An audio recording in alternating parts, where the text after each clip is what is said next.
जय नमोस्तु नमोस्तु नमोस्तु नमो हरिहंताणम नमो सिद्धाणम नमो आयर्याणम नमो उवज्जायाणम नमो लोये सव्यसाहुनम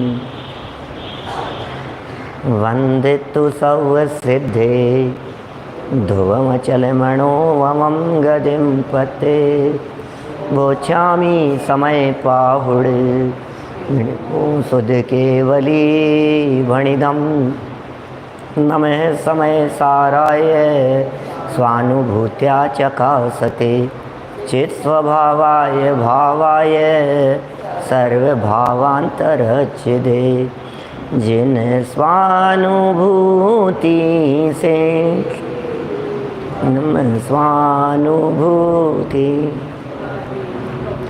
श्री विमल धारा जैन श्रुत आनंद अमृत से भरी समता प्रभावती रागादि विकल्प तोड़ी के माँ सरस्वती प्रतिभाव्य वंदन दृष्टि निज में जोड़ी के दृष्टि निज में जोड़ी के। ग्रंथराज समय सार जी यहाँ विराजमान है। आचार्य कुंद कुंद स्वामी की यह देशना है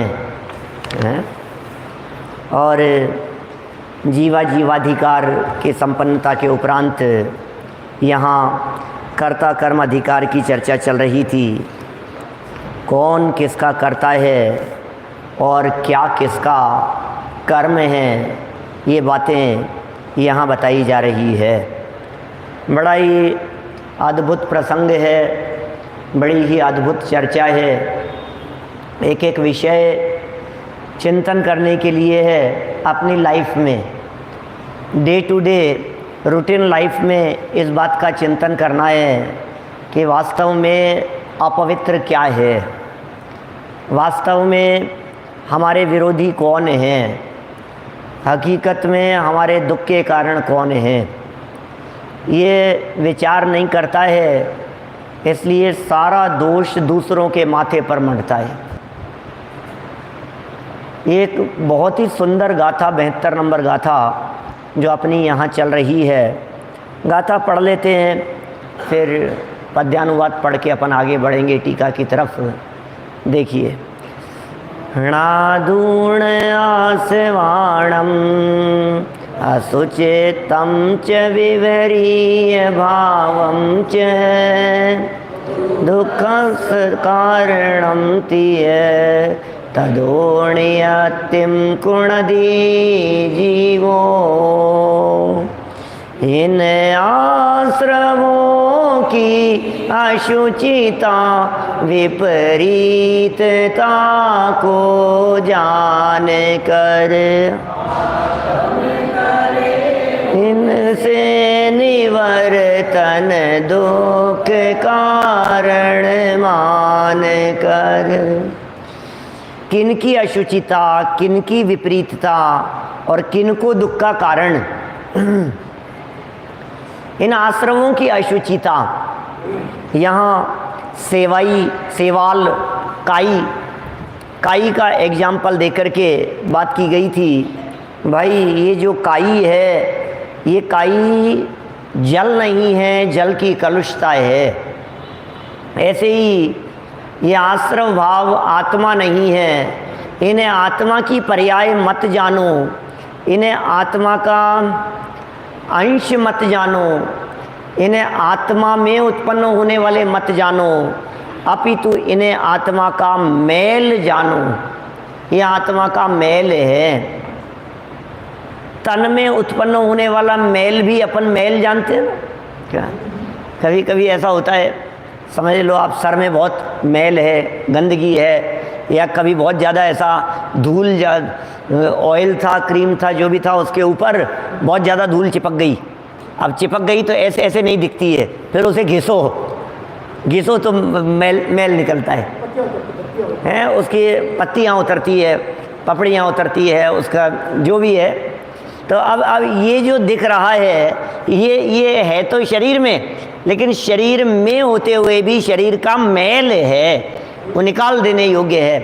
कभी आप हल्दी लगी है सबके हल्दी लगाते, तो अब हल्दी लगा करके क्या किया है? अब वो जो हल्दी थी ना, उस हल्दी के साथ में घिसा। अब जब हल्दी के साथ में घिसा गया तो जो निकला वो क्या था? वो किसका था? शरीर का। शरीर में उत्पन्न हुआ था, लेकिन शरीर से विपरीत था, अनुकूल नहीं था, वो विरोधी तत्व था और दुख का कारण भी था। इसीलिए तो वो हटाने योग्य है, इसीलिए तो वो निकाल देने योग्य है। यहाँ जो चर्चा चल रही है, इस चर्चा में मैल की चर्चा चल रही है। अरे पूरी दुनिया भर में जिस जिस पदार्थ को, जिस जिस वस्तु को ये मलिन जान करके त्यागता है, उन सब से अधिक मलिन यदि कोई इस जगत में है तो वो कोई और नहीं है, वो अपना ही विकारी भाव है। इससे ज़्यादा मलिन और कुछ नहीं है इस धरती पर। जितने मलिन पदार्थ हैं, आखिर वे मलिन पदार्थ क्यों दिखे? उन मलिन पदार्थों को मलिन देखने वाली दृष्टि मलिन है। आपकी दृष्टि ऐसी क्यों नहीं थी जो दृष्टि उन जगत के पदार्थों को निर्मल देख सके? क्या हमारी दृष्टि ऐसी क्यों नहीं थी? हमें वो गंदा क्यों दिखाई दिया? हमें उस गंदगी में भी पवित्रता क्यों नहीं दिखी? हमें उस गंदगी में भी स्वभाव क्यों नहीं दिखाई दिया? इसका मतलब ये दृष्टि गंदी है। क्या मक्खी होती है ना, मक्खी वो फूलों पर नहीं बैठती है, वो विष्ठा पर बैठती है, लेकिन विष्ठा की मलिनता तो सबको दिख रही है, खून की मलिनता तो सबको दिख रही है, हड्डी मांस मज्जा कफ इन सब की मलिनता तो सबको दिखाई दे रही है, लेकिन इनसे ज़्यादा मलिन कुछ है वो दिखता है या नहीं हमारे को? आपको बताऊं मैं बात थोड़ी गंभीरता से, गहराई से। शौच धर्म के प्रकरण में लिखी है दादा ने, सुनिए भाई साहब। हड्डी यदि अपवित्र है तो वह तेरी नाई, और खून भी अशुचि है तो वह पुद्गल पर चाई।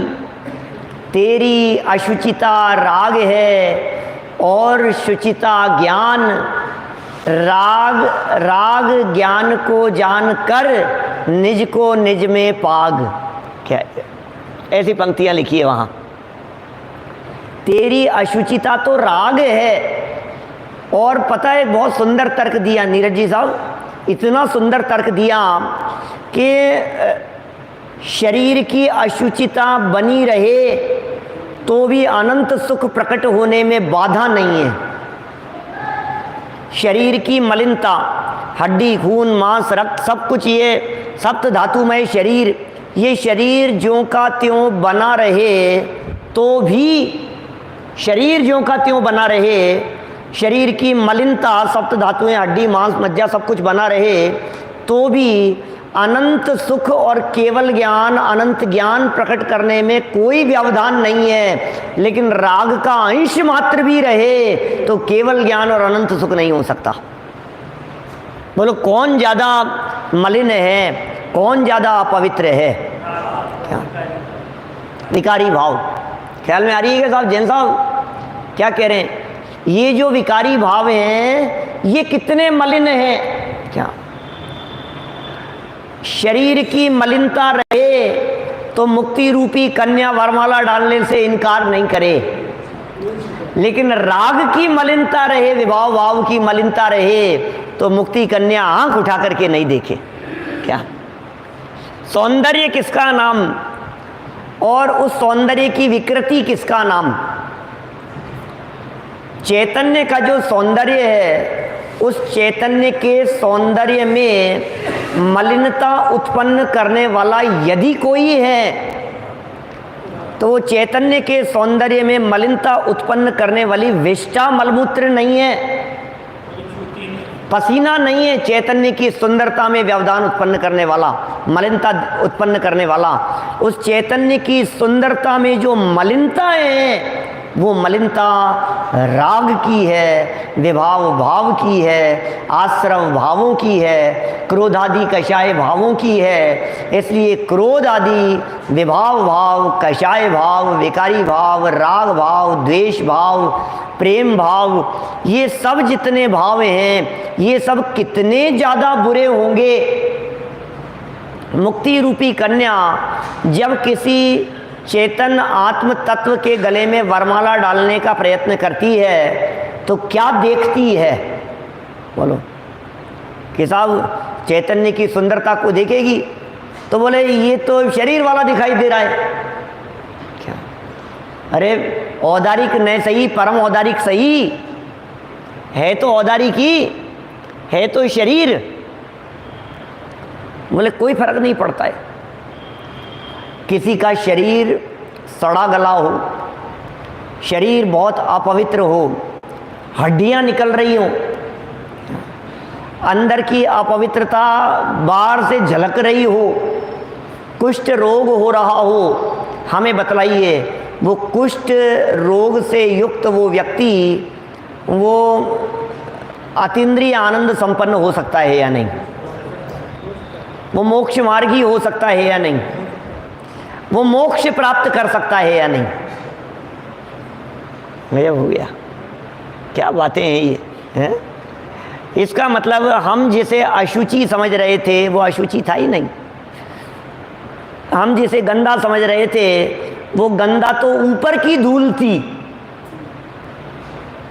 क्यों साहब, जब आप रफ खरीदते हैं, खड़ रफ हैं, व्यापारी लोग, डायमंड के व्यापारी लोग, रत्नों के व्यापारी लोग, तो क्या देखते हैं बोलो? जब आप किसी वस्तु को खरीदने के लिए जाते हैं तो ऊपर की धूल देखकर रत्नों को रिजेक्ट कर देते हैं कि ऊपर की धूल होने पर भी अंदर की पवित्रता से उसे पसंद कर लेते हैं। क्या? ये ऊपर की धूल है। और फिर क्या करता है वो व्यापारी? कभी देखा क्या आपने? पता नहीं, मेरे को आइडिया नहीं है कितने लोग कितने अनुभवी हैं इन सब चीज़ों के। लेकिन वो जो व्यापारी है वो मान लो इतना बड़ा पीस है कोई, तो वो उसके ऊपर पानी डाल करके उसको दिखाता है साफ करके। अरे देखो अब इसकी ट्रांसपेरेंसी देखो, क्या इसमें पानी देखो कितना है। क्या ये दिखता है ना उसमें? क्या माने ये जो चीज वो व्यापारी देख पा रहा है, एक आम आदमी नहीं देख पाता है। ऊपर के निशान को देखकर कभी कभी क्या होता है, कपड़े के थान होते हैं ना, कपड़े के व्यापारियों की बात कर लो, अब जवाहरात के व्यापारियों को छोड़कर कपड़े के व्यापारी तो बहुत सारे होंगे। तो वो थान पर क्या करते हैं, चौक से निशान बना देते हैं, लिख देते हैं कपड़े के ऊपर, नंबर डाल देते हैं, कुछ नंबरिंग डाल देते हैं, कुछ चौक से लिख देते हैं।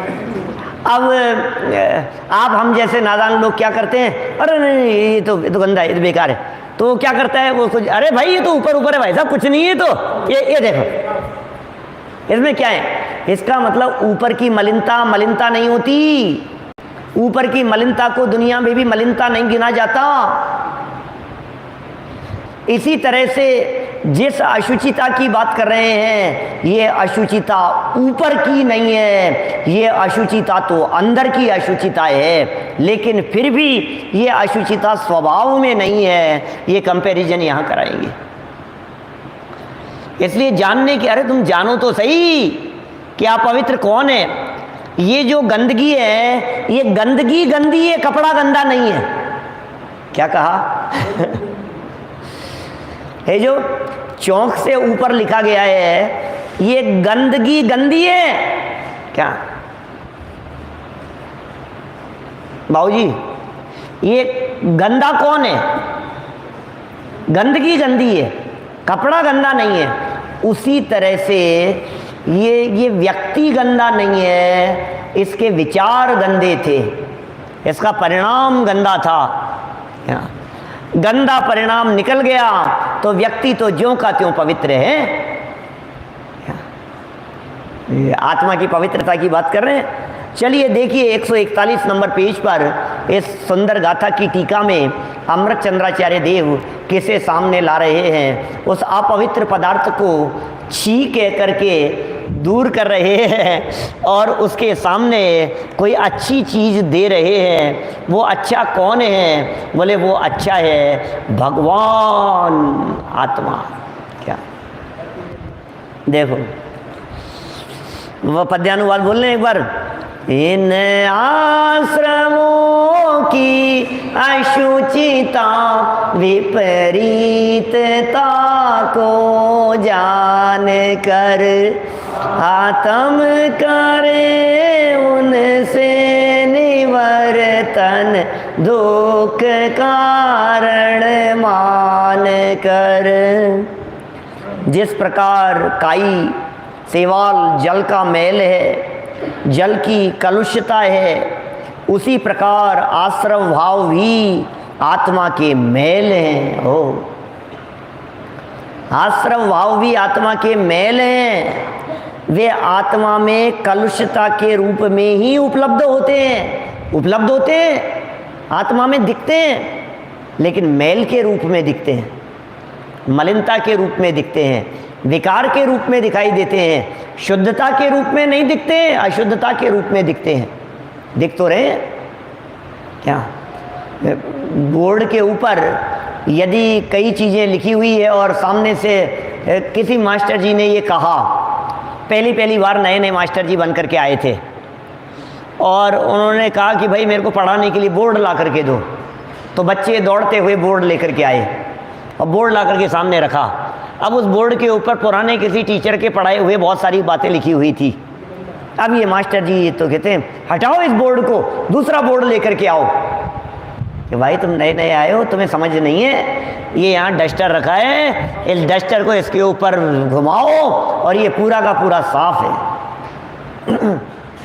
ख्याल में आ रही है बात? ये कलुषता के रूप में ही उपलब्ध होते हैं, कलुषता के रूप में ही अनुभव में आते हैं। आपको ये आश्रव भाव कलुषता के रूप में अनुभव में आ रहे हैं या नहीं? अतः अशुचि हैं, अपवित्र हैं।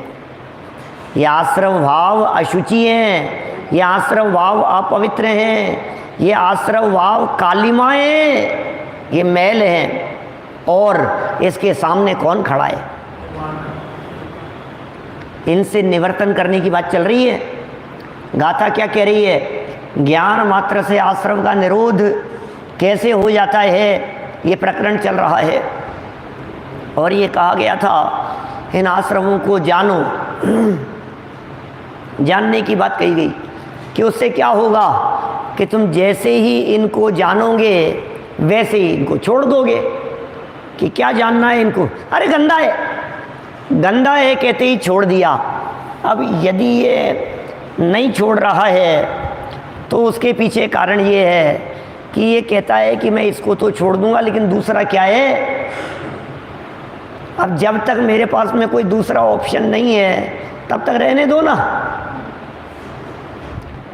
कपड़ा यदि गंदा हो गया, कपड़े के ऊपर यदि कोई गंदगी लग गई तो हम ये कहते हैं कपड़े को हटा दो, दूसरा पहन लो। लेकिन दूसरा नहीं है भाई साहब, तो क्या करेंगे? दूसरा नहीं है तो यही कहेंगे ना भाई अब ठीक है, अब ये पहना हुआ है, अब कोई बात नहीं, अब जितना धुले उतना धुले, साफ हो जाए उतना हो जाए, खींचने से नहीं होए जितना नहीं होए कोई बात नहीं। लेकिन इसको अब आप उतार करके थोड़ी ना बैठ जाएंगे ऐसे कहीं किसी जगह पे, तो रहने दो। तो ये कह रहे हैं इसके सामने, इन आश्रमों के सामने हम तुम्हारे को एक दूसरी चीज़ दे रहे हैं, जो चीज़ परम पवित्र है, उस पवित्र चीज़ को उपलब्ध करा रहे हैं। वो क्या है? ये तो अशुचि और अपवित्र है, और भगवान आत्मा तो सदा ही, हमेशा ही, सदा ही। ये भी बड़ा गजब का ही शब्द है। सदा ही का मतलब क्या है? अगला शब्द देखो, अति निर्मल। सदा ही अति निर्मल चैतन्य भाव से ज्ञायक भाव रूप से उपलब्ध होता है, अनुभव में आता है। ये भगवान आत्मा ज्ञायक भाव रूप से उपलब्ध होता है, अनुभव में आ रहा है और सदा ही उपलब्ध होता है, पवित्र उपलब्ध होता है, निर्मल नहीं अति निर्मल रूप से उत्पन्न होता है। हर क्षेत्र में और हर काल में आत्मा का प्रदेश प्रदेश निर्मल है और आत्मा की प्रत्येक पर्याय निर्मल है। इसका नाम है अति निर्मल और ये ज्ञायक भाव रूप से उपलब्ध होता है, अनुभव में आता है। बोलो, क्रोधादि विभाव भाव, क्रोधादि विकारी भाव, ये अशुचि रूप से अनुभव में आते हैं या नहीं, ये बताओ। ये क्रोधादि विकारी भाव ये अशुचि रूप से अनुभव में आते हैं या नहीं? ये मलिन अनुभव में आते हैं या नहीं? ये बुरे हैं, ये आपको पकड़ में आता है या नहीं? फील करेंगे तो आपको अनुभव में आएगा। आप यदि अनुभव करेंगे आदि जी भाई साहब, तो ये बात बराबर ख्याल में आएगी कि नहीं नहीं, तो भाई साहब मैं इनसे दुखी नहीं हूँ, मैं अपने राग से दुखी हूँ। ये बुरे हैं, मेरा ही परिणाम मलिन है, ये बात पकड़ में आती है। अभी अशुचिता की बात कह रहे हैं, ये अनुभव में आता है। आत्मा ज्ञायक भाव रूप से अनुभव में आता है, चैतन्य भाव रूप से अनुभव में आता है, अतः अत्यंत शुचि ही है, परम पवित्र ही है। माने ये राग भाव ये तो अशुचि है और ज्ञान भाव ये शुचि है। राग भाव ये छोड़ देने योग्य है और ज्ञान भाव ये परम पवित्र है, ये सदा काल बना रहने योग्य है। तो ये तो हो गई एक बात। यहाँ पहले पॉइंट की चर्चा हुई, माने कल बहुत तरह की बातें यहाँ उठ रही थी दिमाग में कि ये कैसे उपलब्ध होता है, कैसा अपवित्र है। हमने कही थी कि क्या करेंगे चर्चा, लेकिन अब विकल्प नहीं है, तो आगे बढ़ते हैं अपन, है ना। अब ये जड़ स्वभाव, दूसरे पॉइंट की तरफ बढ़ते हैं। देखो दूसरे बिंदु में क्या बात कहते हैं, विरोधी हैं, विरोधी, ये विरोधी तत्व हैं, दुश्मन हैं। दुश्मन हैं तो कभी कभी ऐसा भी होता है कि यदि ये दुश्मन है तो मेरा क्या बिगाड़ लेंगे, मेरा कुछ बिगाड़ तो नहीं रहे, दुश्मन है दुश्मनी बनी रहे। अनेक बार ऐसा नहीं होता है, बरसों से दुश्मनी कायम रहती है, उसके बावजूद भी वो अपना काम करते हैं, ये अपना काम करते रहते हैं, एक दूसरे से कभी लड़ने के लिए नहीं आते। दुश्मनी है, बोलचाल बंद है। कि क्यों बोलचाल बंद है? कि दुश्मनी है। तो होंगे, क्या दिक्कत है? फिर तीसरे पॉइंट में ये कहेंगे अकेले दुश्मन ही नहीं थे, अकेले विरोधी तत्व ही नहीं थे, तुम्हें नुकसान पहुंचाने वाले भी हैं। क्या? पहले तो बुरा बता दिया और बुरा बताने पर छोड़ दिया तो ठीक है, और नहीं छोड़ा तो कह दिया नहीं नहीं अपने नहीं है बेटा, ये अपने नहीं है, अपने नहीं है। कभी किसी बच्चे को अपन इस तरह की बातें किसी चीज़ को छुड़ाने के लिए कहते हैं ना, कोई छोड़ नहीं रहा हो, लेकर के बैठा हो, नहीं नहीं बेटा ये अपना नहीं है, ये अपना नहीं है, अपना तो ये है, ये देख ये अपना है, तो छोड़ देता है उसे, अपना नहीं जानता है। तो विरोधी तत्व की चर्चा कर रहे हैं यहाँ। कौन है विरोधी आपका? तोलिया जी, आपका विरोधी कौन है?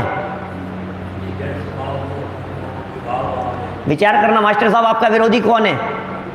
बच्चे हैं? आपका विरोधी कौन है? बगल की दुकान वाला है?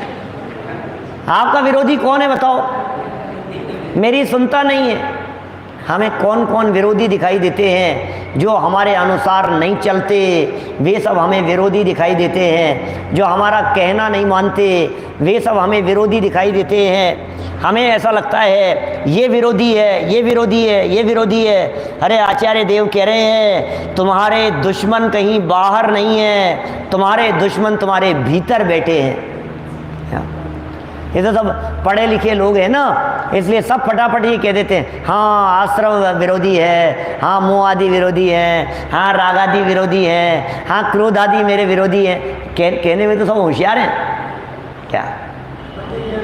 इस बात को यदि दिल में ऐसे आप कुरेद करके, क्या कहेंगे उसे, टंकोत्कीर्ण की तरह यदि आप छाप करके रख ले हुए सिंगई जी, यदि इस बात को छाप करके रख ले हुए तो सारे झगड़े मिट जाएं। बोलो, कोई झगड़ा किसी के साथ में हो ही नहीं सकता है।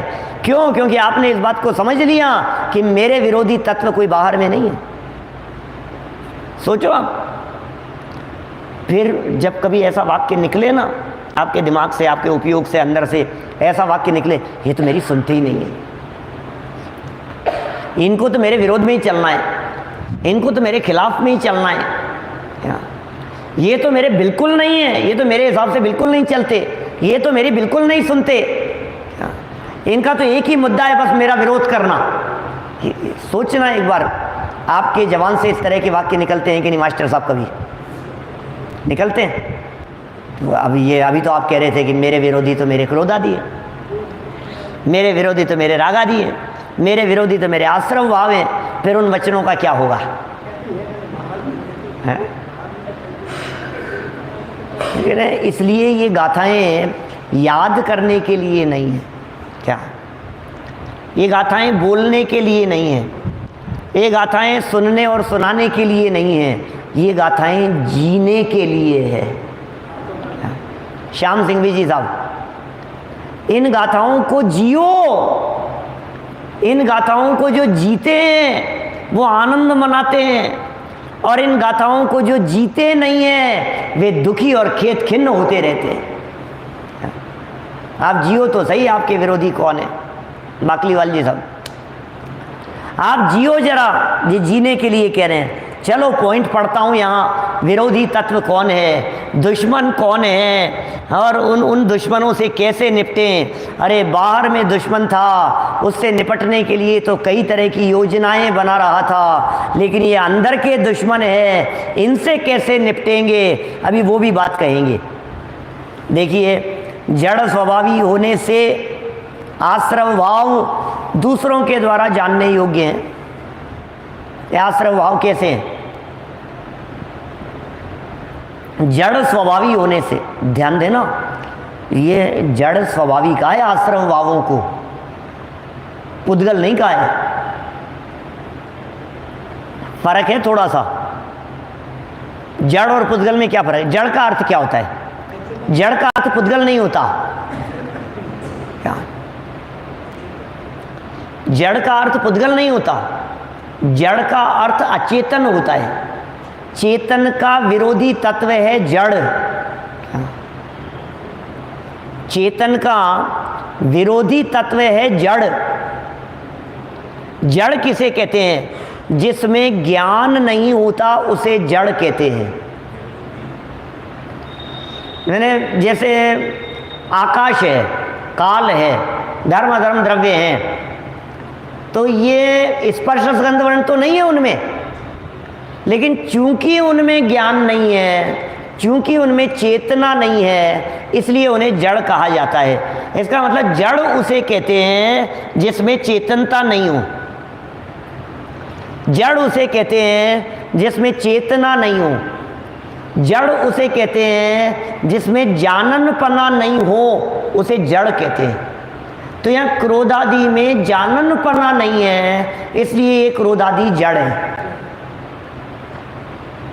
देखो, जड़ स्वभावी होने से आश्रव भाव, माने आश्रव भाव जड़ स्वभावी होने से दूसरों के द्वारा जानने योग्य है। यहाँ दूसरों का अर्थ ज्ञान लगाना, दूसरों का मतलब दूसरे लगाना। दूसरों के द्वारा जानने योग्य का अर्थ ऐसा नहीं लगाना कि क्रोध मेरे जानने में नहीं आता। क्रोध की अपेक्षा से ज्ञान दूसरा है। क्या? क्रोध क्रोध के जानने में नहीं आता। आप समझ रहे हैं? इसलिए दूसरों के द्वारा जानने योग्य है। क्रोध की पकड़ में क्रोध नहीं आता। क्रोध जो हो रहा है स्वयं को नहीं जानता, क्रोध स्वयं को नहीं जानता। क्या लोहाड़िया जी क्या कह रहे हैं? देखो, जड़ स्वभावी होने से, एक एक शब्द को थोड़ा बारीकी से देखो धर्मचंद जी साहब। जड़ स्वभावी होने से आश्रव भाव, आश्रव का स्वभाव क्या है? जड़। जड़ स्वभावी होने से आश्रव भाव दूसरों के द्वारा जानने योग्य है। आश्रव आश्रव की पकड़ में नहीं आता। अरे आश्रव में जानने की सामर्थ्य ही नहीं है क्या? आश्रव जो है, इस आश्रव भाव में जानने की योग्यता ही नहीं है। आश्रव दूसरों को तो जानता ही नहीं है, आश्रव खुद को भी नहीं जानता है, इसलिए जानने दूसरों के द्वारा जानने योग्य है, स्वयं जानने योग्य नहीं है। इसलिए वे चैतन्य से अन्य स्वभाव वाले हैं। कौन? आश्रव भाव। क्योंकि चैतन्य तो जानने के स्वभाव वाला है, चैतन्य तो जानने वाला है और आश्रव भाव जानने वाले नहीं है।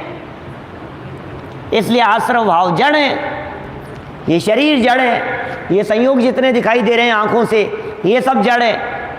मुर्दा पड़ा हुआ है, शरीर पड़ा है, वो भी जड़ है। इसमें अभी चेतना है तो भी ये शरीर जड़ है। जो तू देखे इन आंखन सो सब तो जड़ ही है, लेकिन जिन जिन में चेतना नहीं होती वे सब भी जड़ होते हैं। सर्व पुद्गल तो जड़ हैं ही, लेकिन जो पुद्गल न होकर जिन जिन में चेतना नहीं है वे सब भी जड़ हैं। क्या साहब ख्याल में आई क्या बात?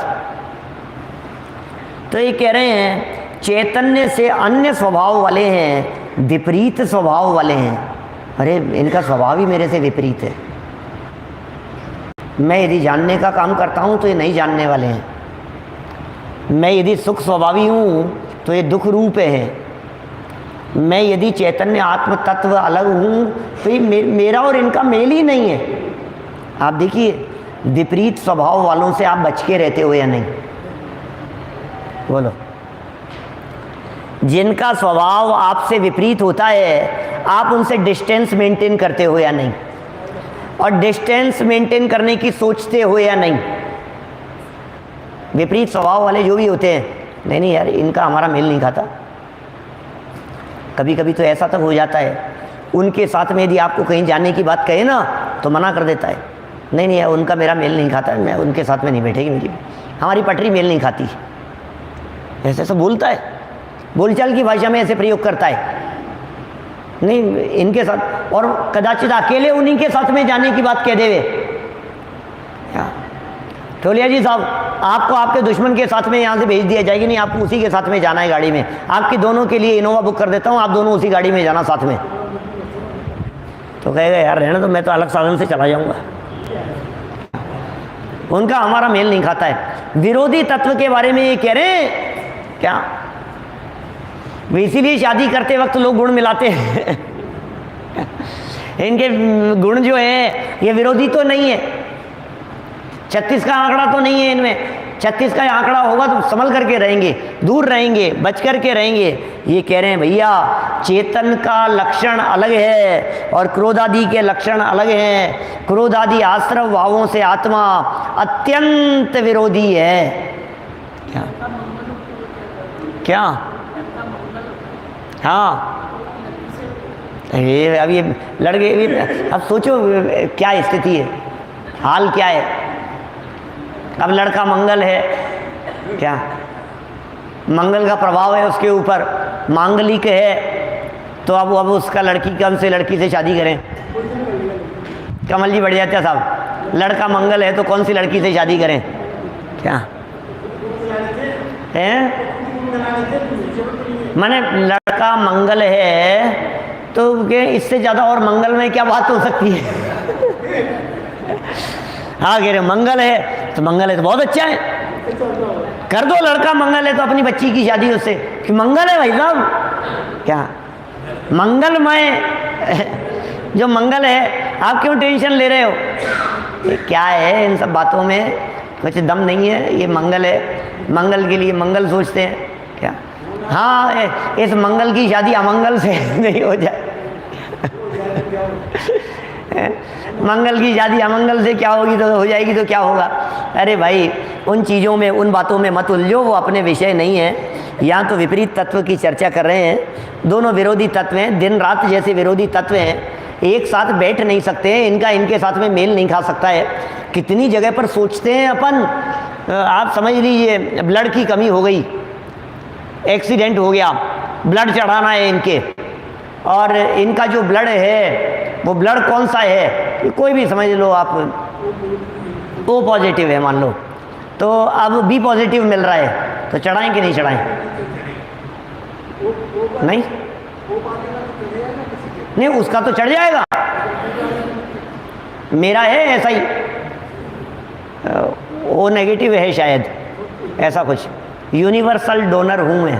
क्या क्या तो पूरी दुनिया में मेरा खून किसी को भी चढ़ सकता है क्या?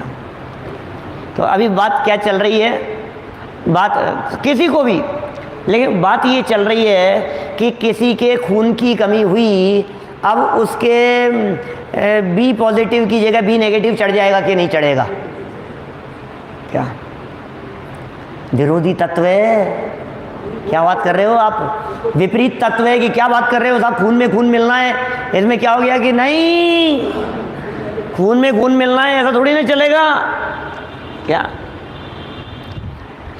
ये तो ओ पॉजिटिव होगा मेरा, पता नहीं ऐसा, लेकिन इतना मुझे पता है अवनीश भाई कि मैं यूनिवर्सल डोनर हूँ।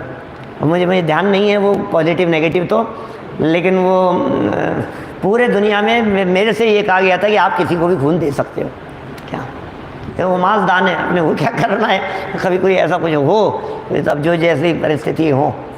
देखो यहाँ बात चल रही है, ये कह रहे हैं, बात क्या चल रही है, काई सेवाल, ये तो हो गया, जड़ स्वभावी होने से आश्रव भाव दूसरों के द्वारा जानने योग्य हैं, दूसरे जानते हैं इसे, दूसरों के द्वारा जानने योग्य है, खुद को नहीं जान। देखो जो भी जड़ होता है ना, जड़ को नहीं जान सकता, ये बड़ी गजब की विशेषता है। ऐसी बातें कहीं और भी पढ़ी है, न्याय दीपिका, न्याय शास्त्रों में इस तरह की बातें कई जगह आई हैं, जिनमें ये कहते हैं इंद्रियां इंद्रियों को नहीं जान सकती, आपकी आंखें आंखों को नहीं देख सकती। इसलिए ज्ञान के लिए नेत्र का एग्जाम्पल नहीं दे करके ज्ञान के लिए दीपक का एग्जाम्पल प्रबलता से दिया गया है शास्त्रों में, न्याय शास्त्रों में। ज्ञान दीपक, क्या नेत्र भी कहा है, लेकिन फिर वो एक देश लागू होगा वो उदाहरण कि पर प्रकाशक पने के अर्थ में। जैसे आंखें आंखों को नहीं देख सकते, अरे लोग तो तर्क ये देते हैं, ज्ञान ज्ञान को नहीं जान सकता, इसके लिए अन्य मतावलंबियों ने तर्क दिया, जिस तरह से तलवार तलवार को नहीं काट सकती, जिस तरह से आंखें आंखों को नहीं देख सकती, उसी तरह से क्या ज्ञान ज्ञान को नहीं जान सकता।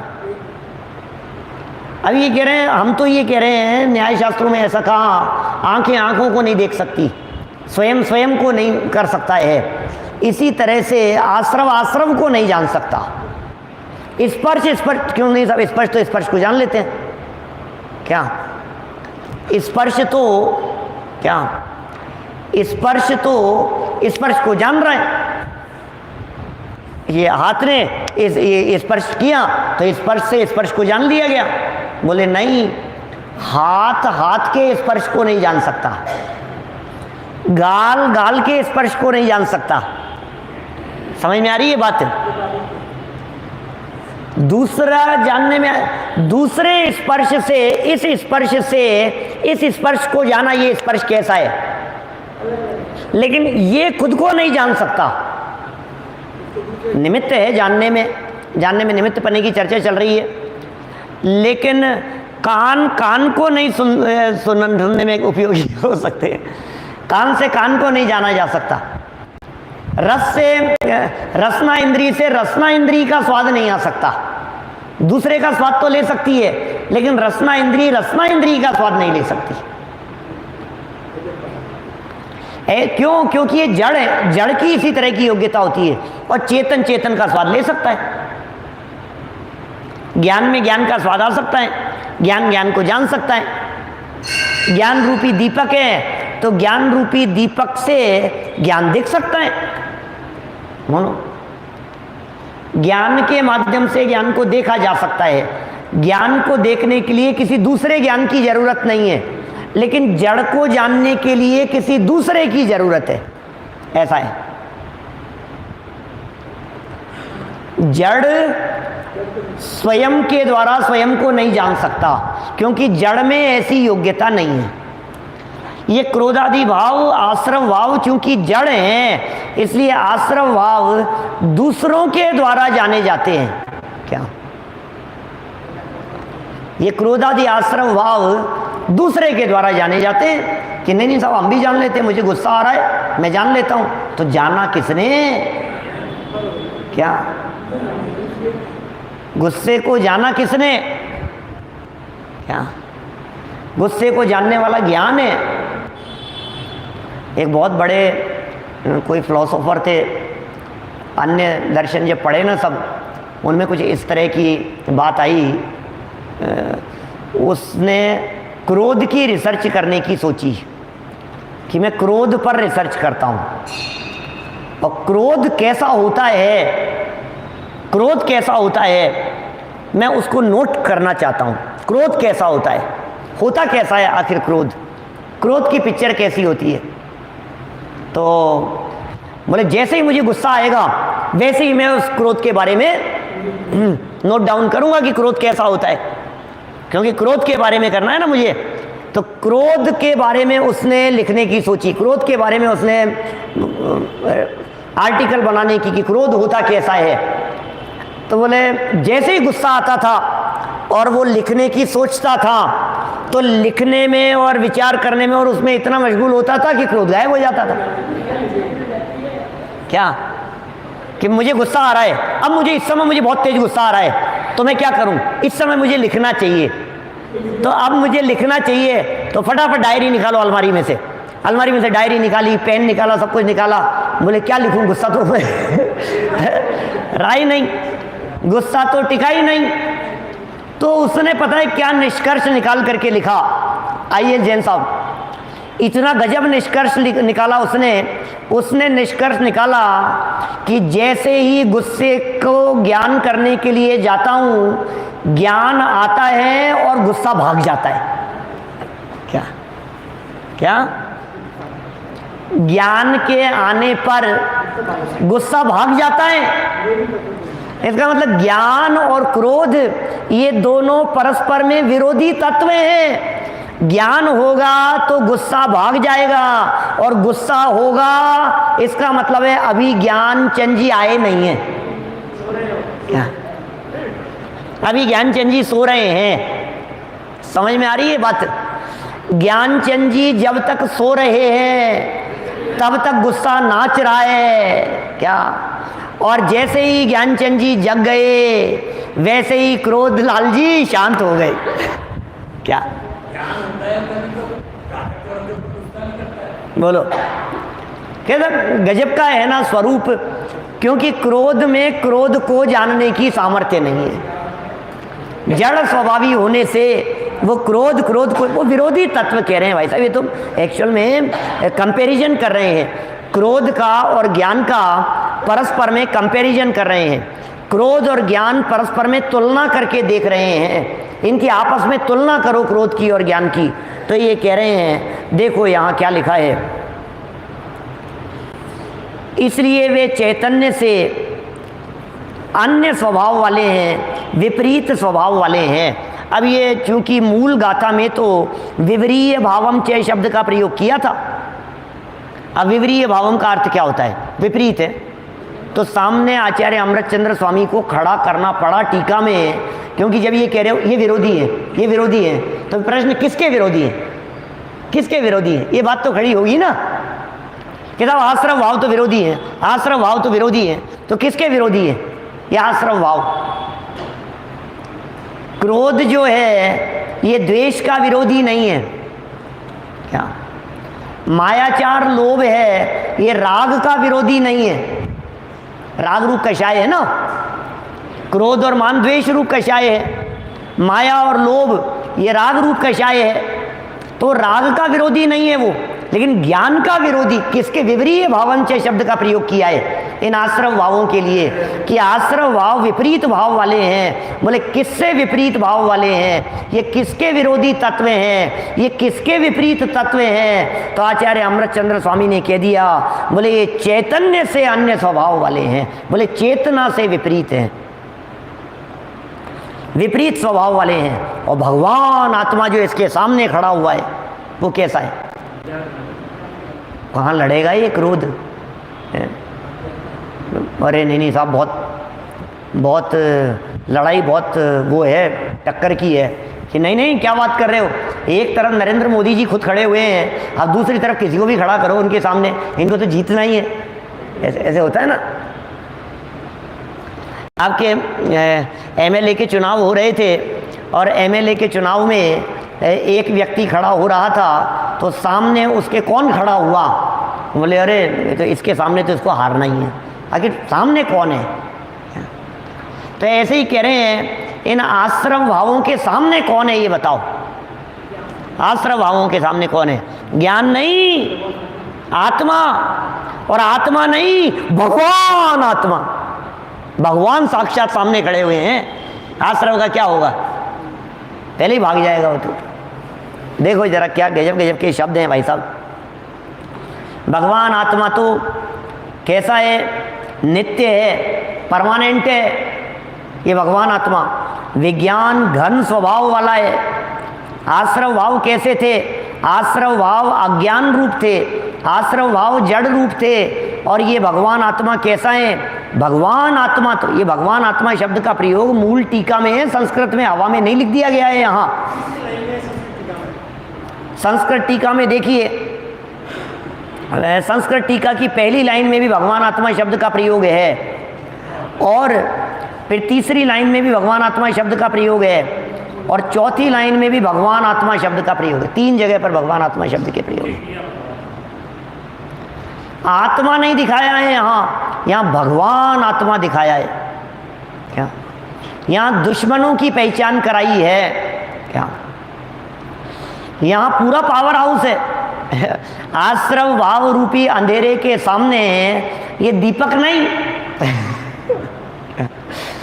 आश्रव भाव रूपी अंधेरे के सामने ये 0 वाट का बल्ब नहीं, आश्रव भाव रूपी अंधेरे के सामने ये 1000 वाट का बल्ब नहीं, ये आश्रव भाव रूपी अंधेरे के सामने ये पूरा पावर हाउस है। उसको खड़ा कर दिया है। पता नहीं, इस तरह का एक मैंने उदाहरण जन्म लिया था मोक्ष मार्ग प्रकाशक पढ़ाते समय, बड़ा अलग तरह का उदाहरण था, याद आएगा फिर कभी। तत्काल ही जन्म लिया था उसने, घर में काम करने वाले लाइट और ये वो, और उसमें कई तरह से उसको घटित किया था। अब ये तत्काल निर्माण होते रहते हैं ना उदाहरण, उनको तो वो बताऊंगा कभी, फिर कभी ख्याल में विचार करके उसके बारे में। मैंने मोक्ष मार्ग प्रकाशक में 7वें अध्याय के आसपास किसी प्रकरण में कोई एक उदाहरण ने जन्म लिया था। जो लोग नोट्स बनाते होंगे उनके बराबर इस तरह की बातें पुराने पेज बदलेंगे तो ख्याल में आएगी। देखो, और किसी के द्वारा यदि इस तरह के नोट्स प्रॉपर बनाए हुए हों तो उसकी PDF वगैरह बना करके भेजना भाई, ग्रुप पर डालना, हमें भेजना। देखो क्या कह रहे हैं यहाँ, विज्ञान घन स्वभाव वाला होने से स्वयं चेतक है, वो जड़ है और ये चेतक। चेतन नहीं कह रहे, चेतक। एक है चेतन, एक है चेतक। तो चेतन नहीं कह करके यहाँ चेतक कह रहे हैं। चेतक माने चेतन करने वाला।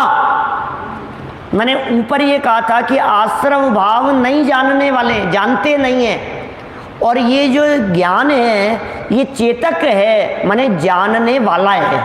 क्या ये जानने वाला है, इसलिए इसे चेतक कह करके पुकारा गया है। इसलिए वे चैतन्य से अनन्य स्वभाव वाला है। वो चेतन से अन्य स्वभाव वाले थे, आश्रव भाव आत्मा से अन्य स्वभाव वाले थे, और ये चेतन से अनन्य, आत्मा से अनन्य, चैतन्य से अनन्य। समझ में आ रही है बात? अनन्य स्वभाव वाला है। अविपरीत स्वभाव वाला है। माने आत्मा के साथ में ज्ञान का तो सामंजस्य बैठता है, लेकिन इस आत्मा के साथ में राग और क्रोध आदि का सामंजस्य कभी नहीं बैठता। क्या समझ में आ रही है बात? आत्मा के साथ में ज्ञान तो स्वभाव है, ज्ञान तो स्वभाव भाव वाले हैं। क्या ज्ञान और आत्मा तो एक ही चीज, जिसमें जो चीज मिल सके वो उसका विरोधी नहीं है। दूध में शुगर मिल सकती है, वो उसका विरोधी तत्व नहीं है, लेकिन दूध में नमक नहीं मिल सकता, वो उसका विरोधी तत्व है। क्या मिल सकता है कि दूध में नमक है? विरोधी तत्व है। मिल जाएगा, फट जाएगा दूध, दूध का नाम मतलब दूध का स्वरूप बिगड़ जाएगा, दूध का अस्तित्व दूध रूप नहीं रहेगा। तो ऐसे ही कौन सी चीज कौन सी में मिल सकती है, किसका किसके साथ में सामंजस्य बैठ सकता है, जिसका जिसके साथ में सामंजस्य बैठ सकता है वो अनन्य स्वभाव वाले हैं, अनन्य हैं, लाइक माइंडेड जैसा। ये तो बिल्कुल एक जैसे हैं, इनका इनका नेचर एक जैसा है, इनका स्वभाव एक जैसा है। नहीं, इनकी तो आपस में खूब पटती है, बनती है, घुटती है, ऐसे ऐसे शब्दों के प्रयोग करते हैं ना।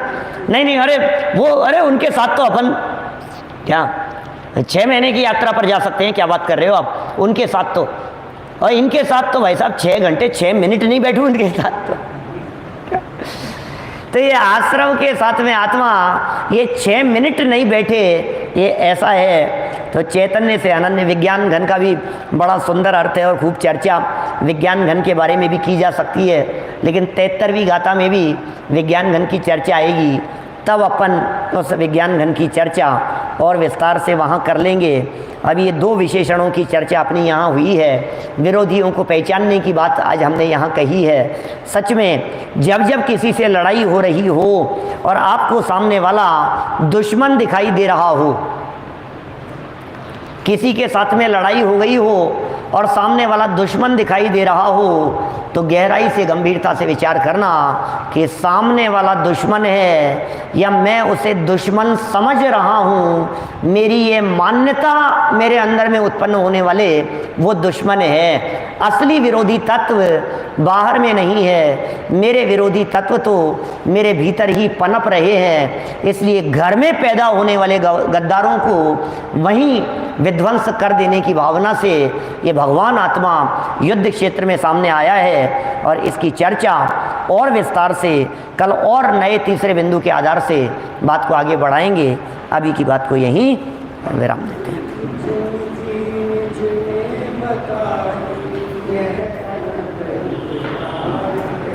उसके लिए जिन वाणी माँ को वंदना शतवार है,